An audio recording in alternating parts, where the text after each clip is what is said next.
muscle to in front of the muscle because she had a lot of stiffness in her chest from the radiation, and she couldn't get her arm up over her head, and the plastic surgeon who had been her surgeon was like, I can't help you. And so she wound up coming to see me, and I said, yeah, we can totally help you. We'll just put the implant in front of the muscle so you can change it later. And then that just frees up that range of motion, which is an interesting way of achieving that goal. I say massage is also key. Massage is key. That was one of the questions I asked her because she's behind the muscle. Right. So I asked her like if she had limited range of motion because I know you mentioned that before. Right. And it's very interesting. I have a lot of patients who were Barry Noon's patients going back, 30 years, and they come in, and I'm like, oh, everybody's trying this in front of the muscle thing now. She's like, well, obviously I'm behind the muscle. I said, how's your range of motion? She's like, fine. And so we got a video of her showing her arms because it's like, Jerry? Yes. Share some of your thoughts and experiences about what you went through and how you found yourself in a scenario where you had options and decisions to make, and what led you to those particular decisions and where you are currently.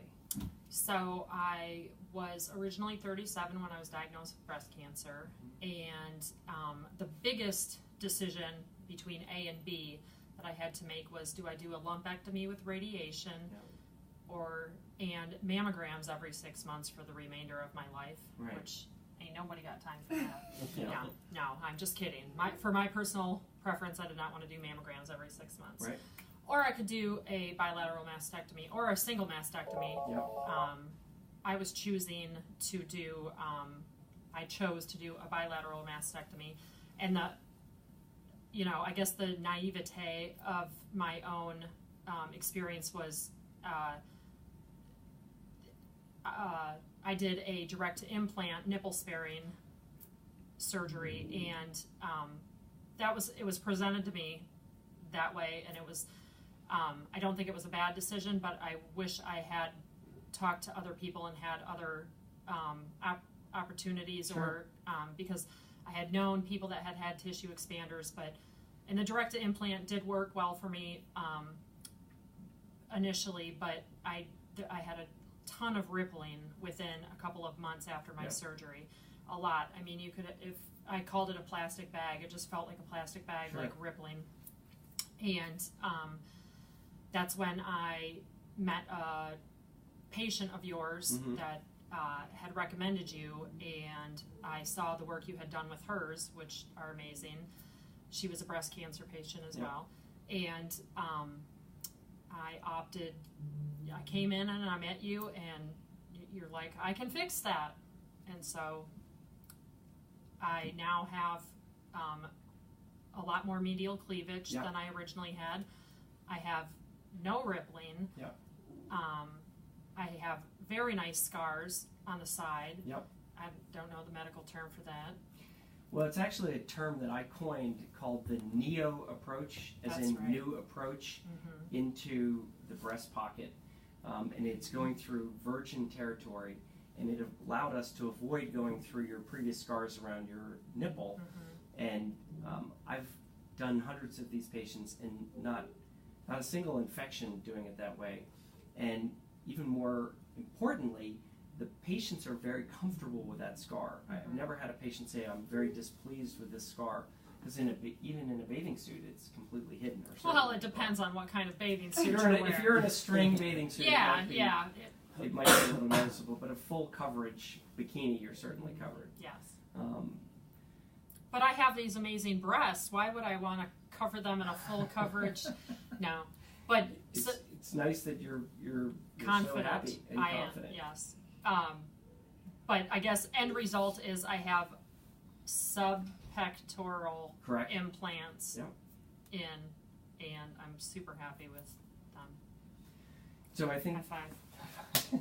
Thank you so much. You've certainly done all the hard work. You did a lot of research, and I think the big takeaway for this, for people who are watching, is to be comfortable when you meet your plastic surgeon to say, what are my options?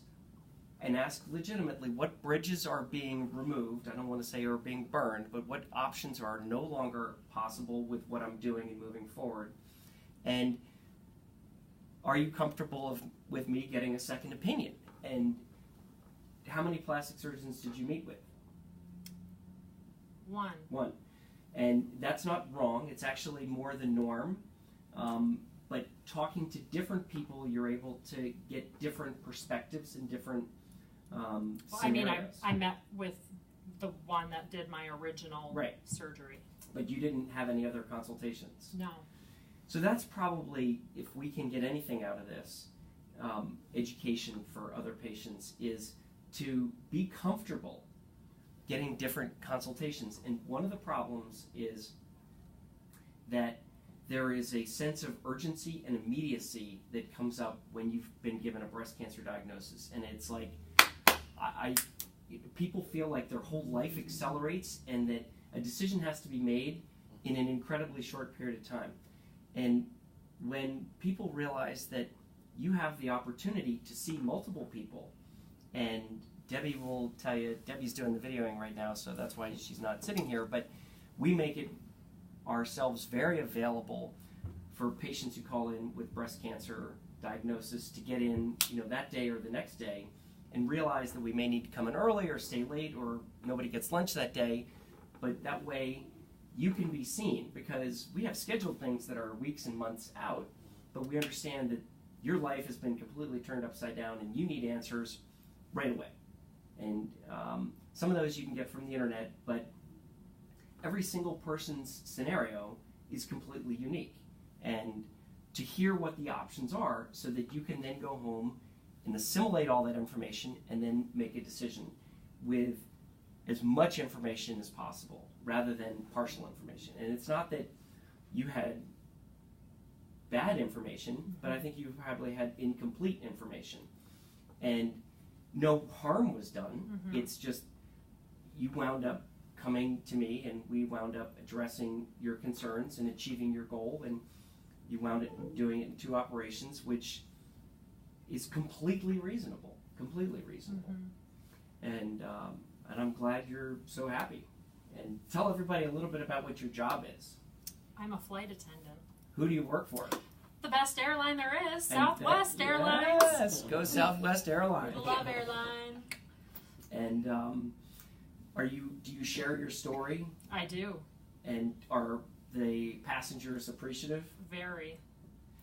If I haven't given you goosebumps, I'm not doing my job. I may just book a flight with you just to have that experience, or maybe have somebody video you next time you do it and send us a clip of that. Give them your phone and say, just video me doing this. No, seriously. My spiel. I would love to see it. I would love to see it. Yeah. Well. Of course. So I was diagnosed with breast cancer in October. I had 2 consults with plastic surgeons. Dr. Claytor was my second opinion. My first consult with a plastic surgeon, when I found out I had breast cancer, it was a 5-minute appointment. It was in and out. I didn't really have options with this doctor. And I had Dr. Claytor's appointment the next day. And I had so many options with you. And I asked a lot of questions. And you made me feel comfortable enough to ask those questions. And I think that's what's most important, is you want to find a plastic surgeon when you're going through something like this, that you feel comfortable asking questions and you feel comfortable with them and how they are, bedside manner, just everything. Like, you really make us feel comfortable at home. Yeah, comfortable at home. Yeah.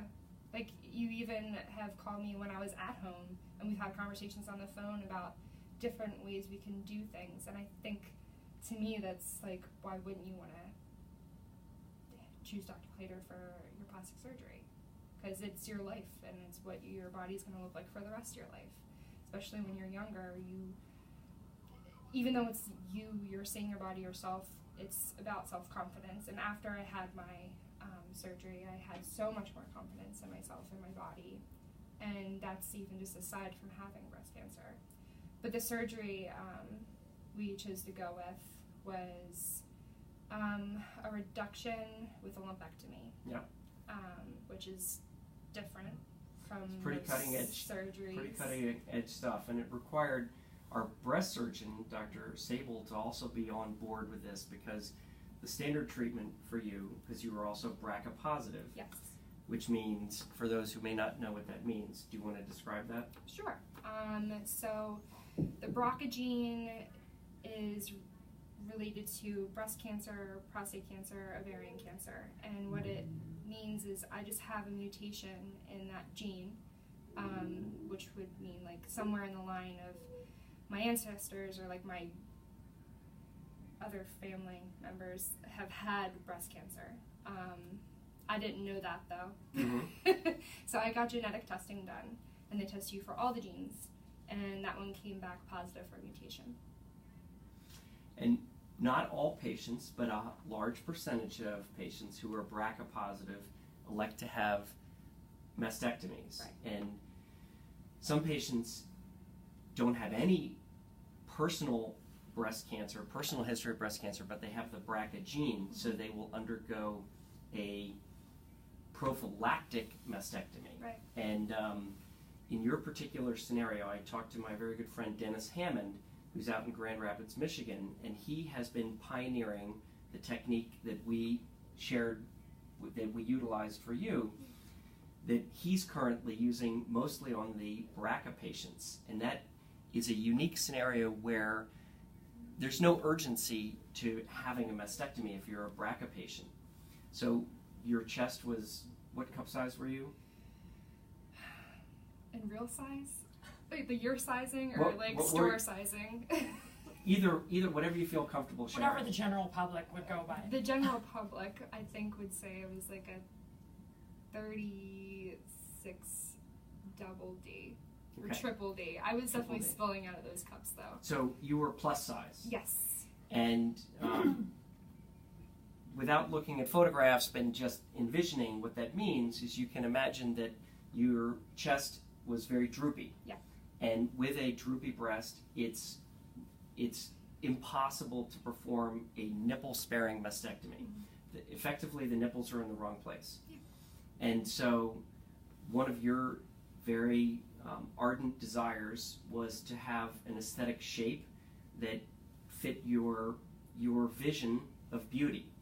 And that includes keeping your nipples Yes. appropriately. And as Sherry had nipple-sparing mastectomy, and as you've looked at other photographs online, which are available to anybody, if you're able to keep the nipple, the shape and volume of the breast is just much more aesthetic. And thank goodness to all the advances we've had in the last 5 to 10 years, keeping a nipple is now oncologically safe in this certain scenarios where it's possible. Yeah. Meaning oncologically, meaning for cancer reasons, it's safe to keep the nipple. There's no cancer in the nipple area. Whereas historically, it was felt there was, and the nipple needed to be removed. And it's just not possible to reconstruct a nipple in the same way that God created us in the first place. And so, talking to Dr. Dennis Hammond, his algorithm for patients who are BRCA positive is to take large-breasted patients and do a reduction on them beforehand. And because it's BRCA and not fighting an immediate cancer, they can wait 6 weeks to 2 or even 3 months to let the process called interpolation, which is now the nipple where it's moved to the new location, has blood flow grow into it from the sides of the flaps of skin that are part of the reduction.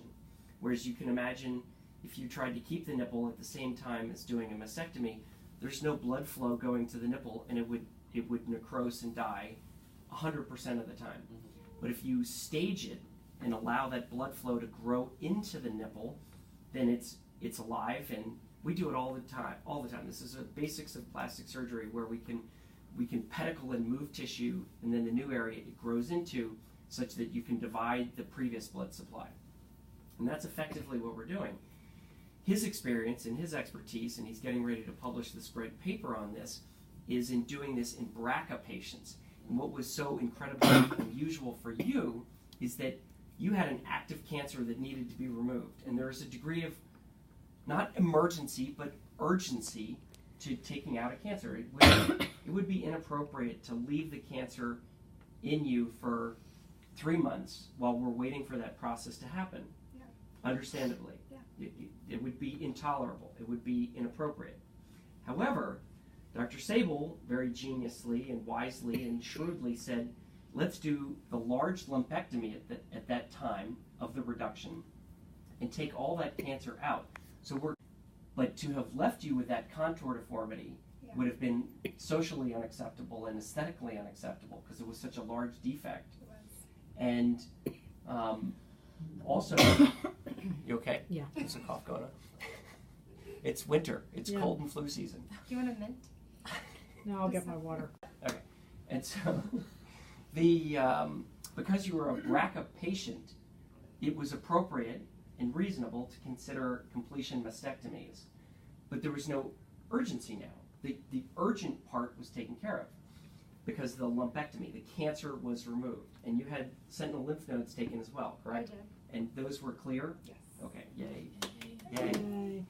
So, you didn't need to consider radiation, which is when people need radiation, they need it. But in your case, since you were going to be eventually getting a completion mastectomy, you didn't need radiation, and you didn't have radiation either. When people need radiation, they need it. But if we can avoid it, there are aesthetic benefits that come that are significant. Yeah. And so we are in the middle. We're getting ready for your next stage because right now you're going through chemo and you're doing extremely well. Would you like to share a little bit of your story about your chemo experience? Oh, sure. So I have my 3rd round of chemo on, next Tuesday. Okay. And chemo isn't as bad as what the movies and TV shows make it out to be. Okay. That's good to hear. Yeah, I mean, it's not Either that or fun. you're super strong. No, I mean, no, there Both are true. are days where, like, there's been a day where I didn't get out of bed. There's been a day where I was sick all day long. Mm-hmm. So it's not a fun time. It's not a walk through the park. It's just not as horrible as people make it out to seem. It's work, though. Mm-hmm. I'm doing cold caps, Yeah. so I can keep my hair. Great. That is a process. I'm also doing like different types of serums and products to keep my eyebrows and eyelashes. Do that every day. The chemo itself, it's hard, but like if you have people with you and you have your family and friends there to support you, it makes a difference. And I can't imagine like ever doing it alone or anything like that. But Should we give a shout out to Nick here? couldn't do it without him, that's for sure. Positivity. Yeah, it really keeps Positivity. you going. You need to have somebody there to keep you positive. He plays music on our way to chemo every single time, like Nice. uplifting music. That's Queen. fabulous. Queen. Oh, I love it. Yeah. We are the champions. We should will play that rock next you. time. Yes. Whenever we're done, I think that's about it. It's Don't Stop Me Now. I Yeah. think Oh, yeah, that's a yeah, good yeah. one. That's what we Yes. play. Did you watch the movie Bohemian Oh, yeah. Rhapsody? We did. Yeah. Well, I did. She fell asleep I fell in the movie asleep. theater. So. Go Eddie Mercury, right? I haven't seen it yet, but I hear it's great. It's It's really amazing. good. It's amazing. Yeah. It's amazing. Put that on my bucket list. It is. Yes. So, at this stage, we're in the middle of our reconstruction scenario, and the next step is your mastectomy. And one of the conversations that we've been having, and it's the branch point, the clinical scenario to decide about different options, because you have different options available to you, Always with the options. and also, options are good. Options are amazing. So one of the things we're thinking about is prepectoral versus retropectoral. Retropectoral, which means does the implant go in front of the muscle or behind the muscle? And then the second scenario is direct implant, meaning putting in a implant immediately at the time of the mastectomy, or putting in an expander and expanding, and then coming back and putting in a permanent implant some period of time down the road. And so we don't have to make that decision now, but there are pluses and minuses to each. One is the prepectoral implant is a relatively new concept. I've been using it for years in patients who had a lot of animation on their chest and they didn't like it, but it's become more popularized now that plastic surgeons are making the observation that some women have range of motion difficulties. So Sherry, how's your range of motion? Amazing. No do you problem. Want me to do So here's a flight attendant, and she clearly has to describe how to get have on an and off the exit plane. over there? Over there. There's So there. point made that it does not impede your range of motion in the retropectoral position. In some patients it does. Mm-hmm. But does that mean that everybody should have that? And Right. the reason for putting it behind the muscle is it gives a better transition from the chest wall to the breast and makes it more look aesthetic and more natural looking, as opposed to coming down and then sort of bulging out. The compromise that we do for that is you fat graft into that area to try and build up that area, but there are pluses and minuses to that as well. And so the in front of the muscle or behind the muscle question is out there. I think that as I've shared my thoughts, I think that behind the muscle has a lot of advantages and not too many disadvantages. For that matter, most of our primary breast augmentations go back behind the muscle as a way of achieving that most natural look. Somebody's trying to... Somebody else got it. It's okay. It's lunchtime. It's lunchtime. We normally let the phone ring twice, so it must be lunchtime. But Debbie's videoing it, so she's not available to answer the phone. And then the other scenario is the expander versus a direct implant. And as Sherry's pointed out, the direct implant has advantages, but not unusually. Patients can come back and say, geez, I'm pretty happy, but could I have more? Could I, I don't have as much cleavage as I'd like. Were we able to achieve that cleavage desire that you had? Yes. Right, and so... And I have a wide set chest to begin with, Yep. so that was all. I already knew that would not be a challenge, but not come as easily as somebody else. But it's something that we were able to achieve with that second operation. And in plastic surgery, when you can stretch tissue, when you can take your time, when you can mold tissue, your ability to get closer to a definitive goal is more achievable. And when you try and do everything at one time, you can fall one of two directions that are less desirable. One is you can have a wound infection and lose the implant entirely, which is devastating, because then you go all the way back to the beginning and you start saying, well, why did I push my advantage? Well, I wanted to do it all in one operation. You wind up having 3 or 4 operations or even more. So you need to, it's a risk-benefit analysis. And then the other side that you can fall off of where it's not that desirable an outcome is where you didn't achieve the goals that you wanted. You didn't have the cleavage that you wanted. You had a lot of lateral rippling. You weren't the size that you wanted. And so that's, those are the two ways you can fall off the path. Obviously, there are people who achieve that perfect result in that one operation, and that's great. And I'm not saying that it's not achievable. I'm saying it's a scenario which may have side effects that are less desirable. And if you can take a more conscientious path, you may find yourself in the comparison between the rabbit and the tortoise and the hare. The tortoise and the hare story, where I want to race there and get to that result, but it's slow and steady that wins the race. Yeah. And you've certainly been patient already, because we're probably 2 months since your first operation, and we're in this long pathway. So I think you guys are both to be commended, and actually, Nick, you're to be commended as well. I think that the family members are very, very significant, and the strength that you provide in this story and in this journey is huge. And I'll tell you one quick story. Debbie tells me I always talk too much, but I took care of a woman once whose mother, so I took care of a woman whose daughter was an author, and she had written a book I won't tell you what the book is because then that would tell you who the patient is. But so the daughter wrote a book, and in the book, her mother wasn't the point of the book, but she happened to be going through breast cancer. She had a lumpectomy, and she was writing about the experience that her mother was having, but she was also writing about what her father was going through, watching her mother go through this.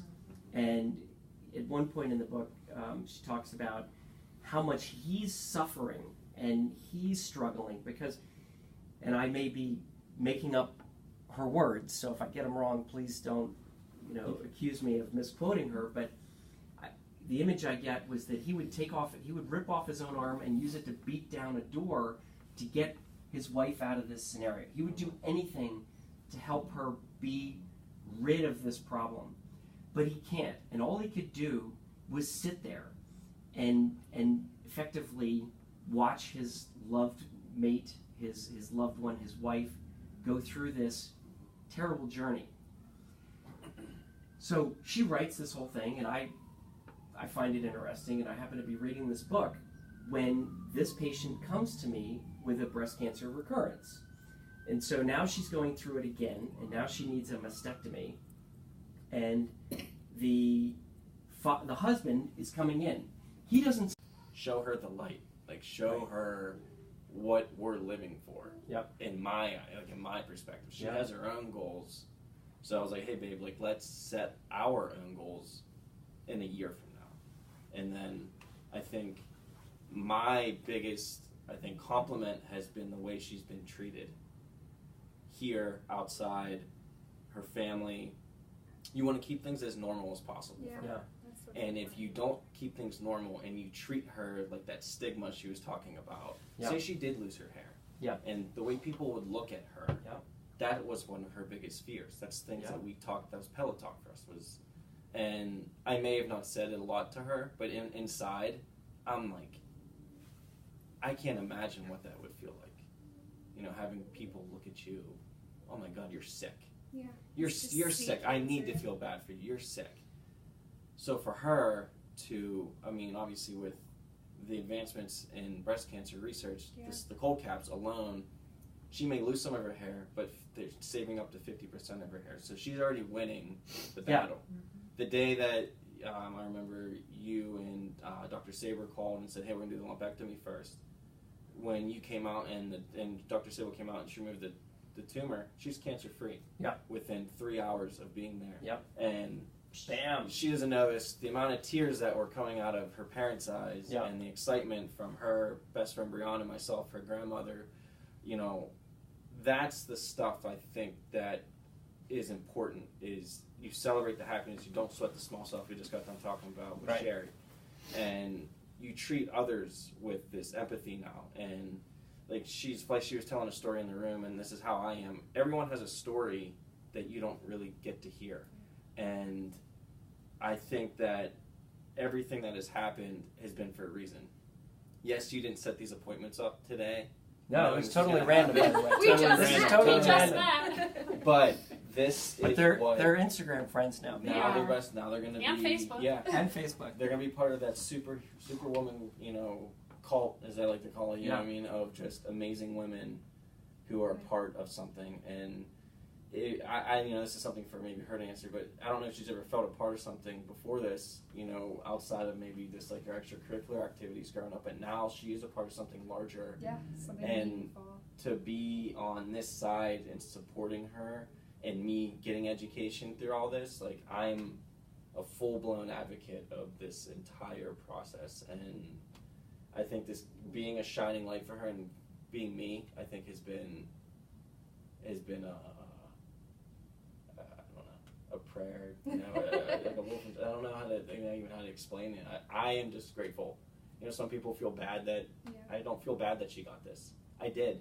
Yeah. But now I am proud to say my wife, my fiance, my whatever we want to label ourselves. It doesn't matter. She is my influence now, and I don't think I've ever told her that. So you guys are all hearing this. Wow. You guys are all hearing this for the first time. So. But no, I think the role of the caregiver is just as equally important mentally but Mhm. not like I can't help her I can, help nutrition, physical Right. activity, whatever, but that mental, I mean, the days that she's feeling down, just let her feel down. Don't try to force positivity on her.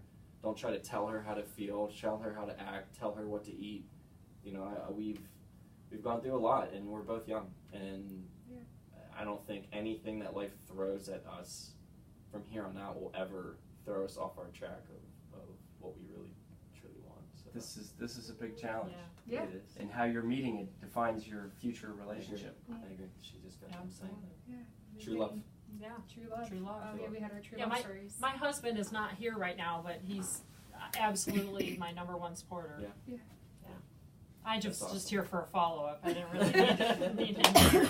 We'll Skype him in. Yeah, we'll Skype him in. Nah, he's good. He's good. He did call though. Oh, he did? Yeah, I said I'm He hanging went- out in Dr. Claytor's office. Where are you? It's been hours. Well, Yeah.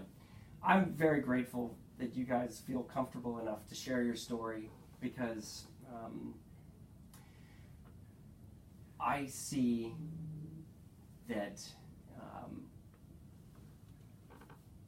patients who are willing to share their experience feel that it's a liberating opportunity, and that they're not owned and controlled or diminished by this, and that by being able to tell their story, they